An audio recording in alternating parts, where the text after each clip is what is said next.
Bom, vamos agora ver o terceiro componente do modelo Phong, ao qual chamamos de especular. E estas duas figuras mostram, assim, intuitivamente, o que é que vem a ser o componente especular. O boolean da esquerda não tem especular e o boolean da direita tem o especular.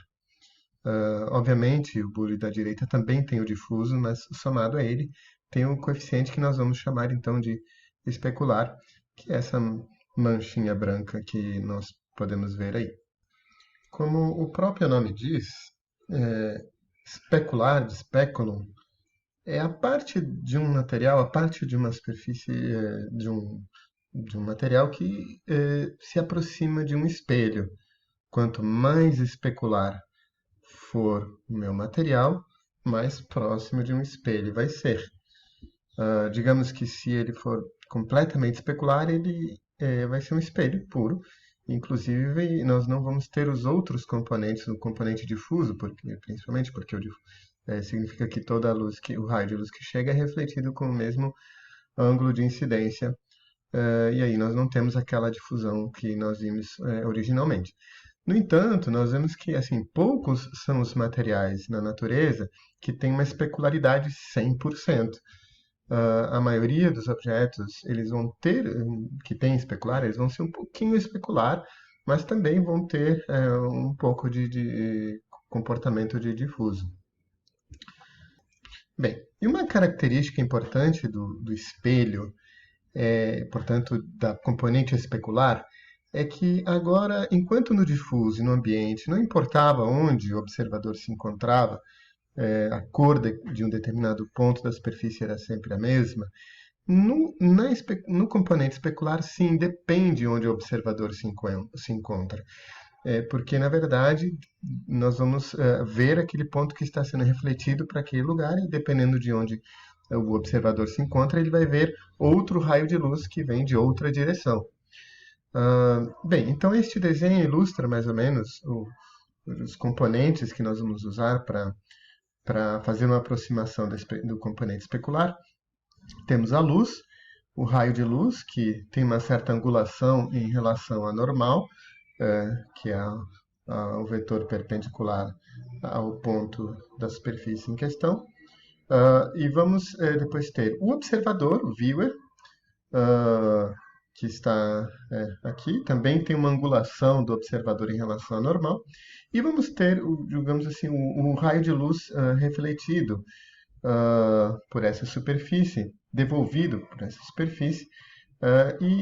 Numa situação ideal de espelho, esse ângulo de reflexo vai ser igual ao raio de luz, ao ângulo do raio de luz em relação à normal.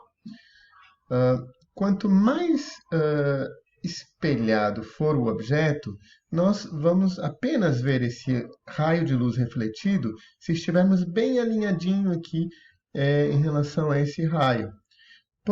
Porém, superfícies que não são 100% reflexivas, especulares, elas vão espalhar esse raio de luz aqui para uma determinada angulação, não necessariamente apenas na direção do raio refletido, mas quanto mais fosco for, esse ângulo, digamos assim, de raios refletidos vai ser maior. Nesta figura, podemos observar que quanto mais especular for o meu material, mais concentrado o reflexo vai ser em relação ao raio refletido que estamos vendo aqui. Quanto menos especular for, mais espalhado vai ser a especularidade produzida por esse material. Podemos pensar que numa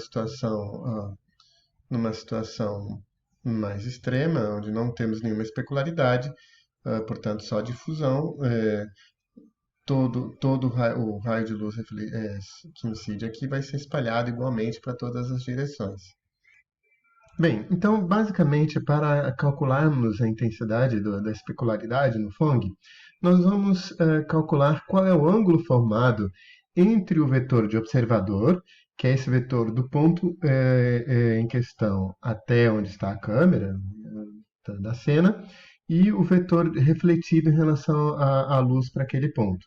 Vocês observem aqui que vamos ter o ângulo alfa formado, quanto mais especular for o meu objeto, nós só vamos considerar este componente quando o alfa for bem pequenininho. No caso de um espelho, nós só vamos usar esse componente especular se o alfa for zero. Portanto, se nós pensarmos que cosseno de alfa vai dar 1 se alfa for zero, podemos considerar que multiplicar a intensidade de especular vezes o cosseno desse ângulo alfa aqui. O problema é que, somente fazendo isso, nós não temos como controlar quão especular é exatamente esse material. Então, na verdade, nós vamos alterar a equação colocando esse cosseno de alfa elevado a um expoente n. Vejam bem, se este n tender a infinito, ou seja, for um valor muito alto, só vamos considerar o especular quando o alfa for muito próximo a zero, ou praticamente zero. Então, o coeficiente de especularidade, que nós vamos agora chamar este índice aqui, esse expoente de coeficiente de especularidade, e quando ele for um valor muito alto, significa que o meu objeto tende a ser um espelho. Quanto menor o n, como vocês estão vendo aqui, mais espalhado é o especular na superfície, significando que, na verdade, menos espelhado esse é, mais fosco ele é.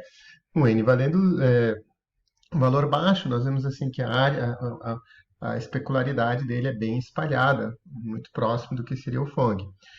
Então, nós vamos ter que o coeficiente especular vai ser, eventualmente, o material vezes o cosseno de alfa.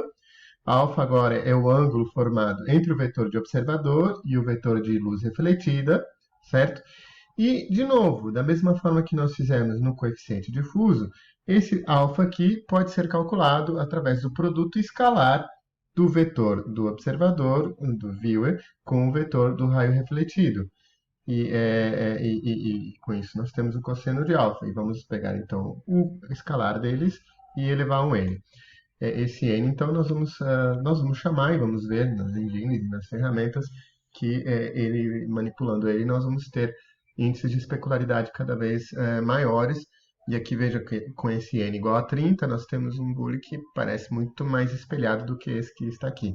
E vejam que a região de especularidade ficou bem pequenininha. Na verdade, eu só consigo ver a luz sendo refletida desse ponto aqui. Tá?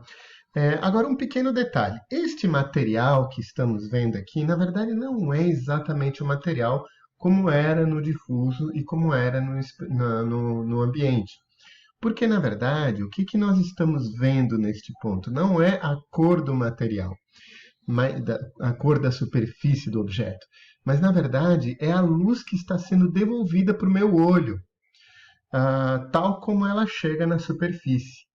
Então, na verdade, este material, esta cor, que se refere ao coeficiente especular, não é exatamente o material em si, mas é a cor da luz que nós estamos refletindo. Então, é diferente do material colocado nos outros componentes. Bom, o cálculo do vetor R ele não é tão trivial assim, existem algumas maneiras diferentes de fazê-lo. Esta é uma pequena continha, uma estratégia de calcular qual é o vetor R, baseado na normal e baseado no observador e também no vetor luz, já que o vetor de reflexo é o vetor que sai na direção, com a mesma angulação do vetor de luz que chegou na superfície.